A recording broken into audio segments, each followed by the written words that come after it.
নমস্কাৰ, এই মুহূৰ্তে আহি পৰিছে ৰাতিপুৱাৰ এটা ব্ৰেকিং নিউজ। আজি হৈছে 6 ফেব্ৰুৱাৰী। অসমৰ লগতে ভাৰতৰ বিভিন্ন প্ৰান্তৰ পৰা এনেধৰণৰ খবৰ নিত্য চাবৰ কাৰণে চেনেলটোত এটা ছাবস্ক্ৰাইব আৰু ভিডিঅ'টোত এটা লাইক কৰি দিব। এই মুহূৰ্তে জনাই আছোঁ ব্ৰেকিং নিউজ। অসমৰ ধুবুৰী জিলাৰ বিলাসী থানাৰ অন্তৰ্গত তিনিদিনীয়া এখন ধৰ্মী জলচাৰ বা ইস্তামাৰ আয়োজন কৰা হৈছে। এই মুহূৰ্তে জনাই আছোঁ ব্ৰেকিং নিউজ। বিলাসী থানাৰ অন্তৰ্গত তিনিদিনীয়া এখন ধৰ্মী জলচাৰ বা ইস্তামাৰ আয়োজন কৰা হৈছে আৰু জনা গৈছে এই ইস্তামাখনৰ অসমৰ বহুত ঠাইৰ পৰা মানুহ আহিছে। প্ৰায় 2 লাখ মান হ'ব বুলি জনা গৈছে। এই মুহূৰ্তে জনাই আছোঁ ব্ৰেকিং নিউজ। বিলাসী থানাৰ অন্তৰ্গত তিনিদিনীয়া এখন ধৰ্মী জলচাৰ আয়োজন কৰা হৈছে বা ইস্তামা। এই ইস্তামাখনৰ জনা গৈছে অসমৰ বহুত ঠাইৰ পৰা মানুহ আহিছে।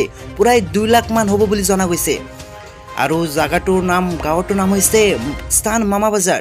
তিনিদিনীয়াৰ কাৰ্যসূচী এই মুহূৰ্তে জনাই আছোঁ। মানে আপুনি কোন ঠাইৰ পৰা আহিছে ইয়াত?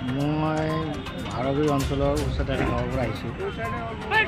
মানে এই জলচাৰ মানে কেইদিন হ'ব? আজি 3 দিন, আজি 2 দিন হৈছে, কালি হ'ব। মানে দুৱাটা কালি কেইটামান বজাত হ'ব? কালি অনুমান 10টামান বাজিব। মানুহ ইয়াত মানে প্ৰায় কিমান হৈছিল? ইয়াততো 1 লাখ হ'ব। 1 লাখ হ'ব পাৰে ন? ঠিক আছে। মই এই মুহূৰ্তত উপস্থিত আছোঁ ধুবুৰী জিলাৰ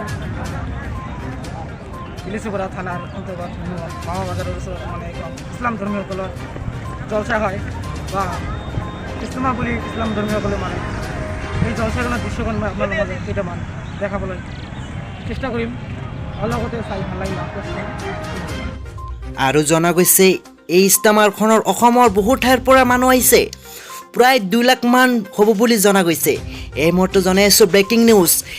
এই ইস্তামাখনত অসমৰ বহুত ঠাইৰ পৰা মানুহ আহিছে বুলি জনা গৈছে। প্ৰায় 2 লাখ মান হ'ব বুলি জনা গৈছে। এই মুহূৰ্তে জনাই আছোঁ ব্ৰেকিং নিউজ। গাঁৱৰ নাম হৈছে মামা বাজাৰ।